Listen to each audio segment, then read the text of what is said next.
ओम श्री शक्ति नमः। ओम श्री शक्ति नमः। ओम श्री शक्ति नमः। 58 अध्यायम शिलासार वर्णन और रुद्राक्ष धारण का माठ में श्री नारायण बोले। शुद्ध स्मार्ट पौराणिक वैदिक तांत्रिक तथा स्ट्रॉट ये 6 प्रकार का सूटी प्रतिपादित आचमन कहा गया है। मल मूत्रादि के विसर्जन के पश्चात शुद्धि के लिए किया जाने वाला आचमन शुद्ध आचमन कहा गया है। कर्म के पूर्व किया गया आचमन स्मार्ट तथा पौराणिक कहा जाता है। ब्रह्म यज्ञ वेद पाठ आरंभ करने के पूर्व किया गया आचमन वैदिक तथा श्रौत एवं अस्त्र विद्या आदि कर्मों के प्रारंभ से पूर्वकट आचमन तांत्रिक आचमन कहा जाता है। ओमकार तथा गायत्री मंत्र का स्मरण करके सीखा बंधन करे। तत्पश्चात आचमन करके हृदय दोनों भुजाओं तथा दोनों स्कंधों का स्पर्श करे। सीखने ठूकने दांतों से झूठन का स्पर्श हो जाने झूठ बोलने तथा पतितों से वार्षित हो जाने पर शुद्धि हेतु दाहिने कान का स्पर्श करना चाहिए। हे नारद अग्नि जल चारों वेद चंद्रमा सूर्य तथा वायु ये सब ब्राह्मणों के दाहिने कान पर विराजमान रहते हैं। हे मुनि श्रेष्ठ तत्पश्चात नदी आदि पर जाकर देह शुद्धि के लिए विधि पूर्वक प्रातःकालीन स्नान करना चाहिए। 9 द्वारों से निरंतर मल निकालने वाला शरीर अत्यंत अशुद्ध रहता है। अतः उसकी शुद्धि के लिए प्रभात वेला में स्नान किया जाता है। अगम्य स्त्री के साथ गमन करने प्रतिग्रह स्वीकार करने तथा एकांत में निर्दय कर्म करने से जो पाप लगता है उन सभी से मनुष्य प्राप्त स्नान कर लेने से मुक्त हो जाता है। क्योंकि प्राप्त स्नान न करने वाले की सभी क्रिया निष्फल हो जाती हैं। अतः प्रतिदिन प्रातःकालीन स्नान अवश्य ही करना चाहिए। स्नान तथा संध्या वंदन कार्य कुशल सहित करना चाहिए। 7 दिनों तक प्रातःकाल स्नान न करने वाला, 3 दिनों तक संध्योपासन न करने वाला तथा 12 दिनों तक अग्निक्रम हवन न करने वाला दिव्य शुद्ध तत्व को प्राप्त हो जाता है। स्नान आदि के अधिक समय साध्य होने के फलस्वरूप हवन कर्म के लिए कम समय बचने के कारण प्राप्त काल उस प्रकार स्नान न करे कि होम कार्य उसी समय पर संपन्न न हो पाने से कर्ता को निर्धारित पात्र बनना पड़े। गायत्री से बढ़कर इस लोक तथा परलोक में दूसरा कुछ भी नहीं है। क्योंकि यह उच्चारण करने वाले की रक्षा करती है और इससे गायत्री नाम से अभिहित किया जाता है। 3 बार प्राणायाम करके विप्रों को प्राण वायु को अपमान वायु में नियंत्रित करना चाहिए और प्रणव ओमकार तथा भूर्भुव सहित गायत्री जप करना चाहिए। श्रुति संपन्न ब्राह्मणों को सदा अपने धर्म का पालन करना चाहिए। उसे वैदिक मंत्र का जप करना चाहिए। लौकिक मंत्र का जप कभी नहीं करना चाहिए। गाय की सींग पर सरसों जितने समय तक स्थिर रह सकती है उतने समय भी जिनका प्राण वायु प्राणायाम काल में नहीं रुकता वे अपने दोनों पक्षों माता पिता की 101 पीढ़ियों के पितरों को कभी नहीं टाल सकते।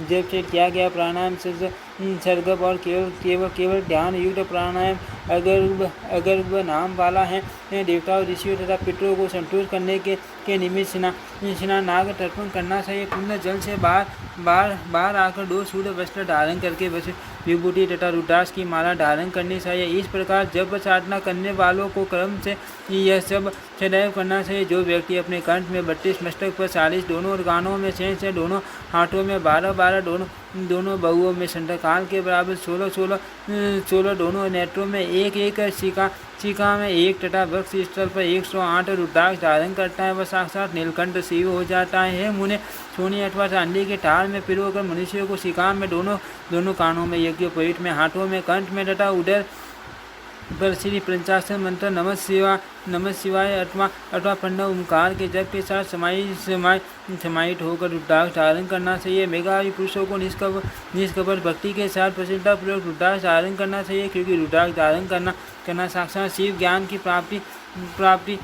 का साधन है। जो रुद्राक्ष शिखा में धारण किया जाता है उसे तारक तत्व की प्राप्ति समझना चाहिए। हे ब्राह्मण दोनों कानों में धारण किए गए रुद्राक्ष में शिव तथा शिवा की भावना करनी चाहिए। यज्ञ उपवीत में धारण किए गए रुद्राक्ष को चारों वेद तथा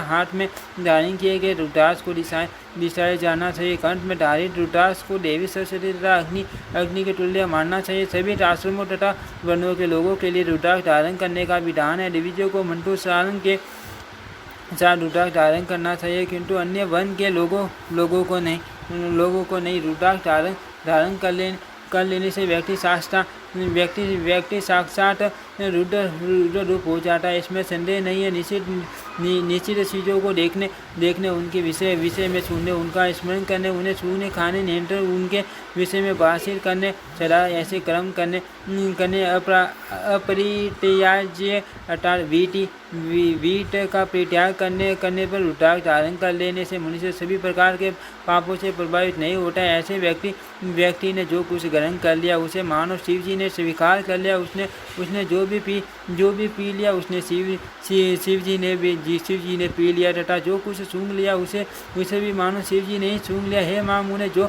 लोग रुद्राक्ष धारण करने में लज्जा का अनुभव करते हैं करोड़ों जन्मों में भी संसार से उनका मुख नहीं हो सकता।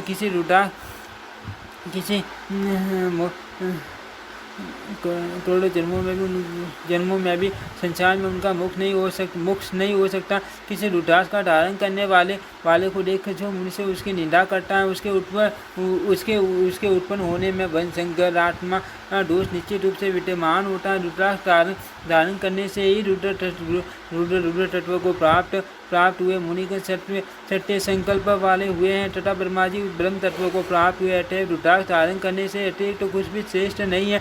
जो मनुष्य रुद्राक्ष धारण करने वाले को भक्तिपूर्वक वस्त्र तथा अन्न प्रदान करता है, वह सभी पापों से मुक्त हो शिव लोक को जाता है। जो व्यक्ति प्रसन्न होकर रुद्राक्ष धारण करने वाले को सार क्रम में भोजन कराता है, वह पितृलोक को प्राप्त होता है। इसमें संदेह नहीं करना चाहिए। रुद्राक्ष धारण करने वाले के दोनों चरणों को जल से प्रक्षालित करके उस जल को पीने वाला मनुष्य सभी पापों से मुक्त होकर शिवलोक में प्रतिष्ठित होता है। भक्तिपूर्वक रुद्राक्ष सहित हार कदाच या सर्वानाभूषण धारण करने वाला दिव्य श्रेष्ठ रुद्र तत्व को प्राप्त होता है। माँ मतलब जो कोई भी मनुष्य जहाँ कहीं भी समंत्रक या अमंत्रक अथवा पाप रहित होकर अथवा लज्जा से भी भक्तिपूर्वक केवल रुद्राक्ष धारण करता है, वह समस्त पापों से मुक्त होकर संपूर्ण ज्ञान की प्राप्ति कर लेता है। मैं रुद्राक्ष महात्म्य का वर्णन करने में समर्थ नहीं हूँ। अतः पुण्य प्रयत्न के साथ रुद्राक्ष धारण करना चाहिए। इति श्रीमद्देवी भागवते महापुराणे अष्टादशशास्त्रेण सीतायां दशमे स्कन्धे शिलासार निरूपणे रुद्राक्ष महात्म्य वर्णन नाम तृतीयोऽध्यायः।